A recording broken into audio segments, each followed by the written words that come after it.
انصاری نے نماز کی نیت باندھ لی۔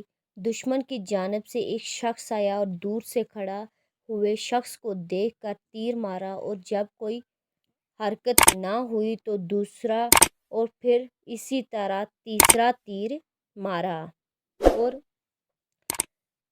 ہر تیر ان کے بدن میں گھستا رہا اور یہ ہاتھ سے اس کو بدن سے نکال کر پھینکتے رہے۔ اس کے بعد اطمینان سے رکوع کیا، سجدہ کیا، نماز پوری کر کے اپنے ساتھی کو جگایا، اور وہ تو ایک کی جگہ دو کو دیکھ کر بھاگ گیا کہ نہ معلوم کتنے ہوں، مگر ساتھی نے جب اٹھ کر دیکھا تو انصاری کے بدن سے 3 جگہ سے خون ہی خون بہہ رہا تھا۔ مہاجری نے فرمایا سبحان اللہ، تم نے مجھے شروع ہی میں نہ جگا لیا۔ انصاری نے فرمایا کہ میں نے ایک سورہ کہف شروع کر رکھی تھی، میرا دل نہ چاہا کہ اس کو ختم کرنے سے پہلے آپ کو جگاؤں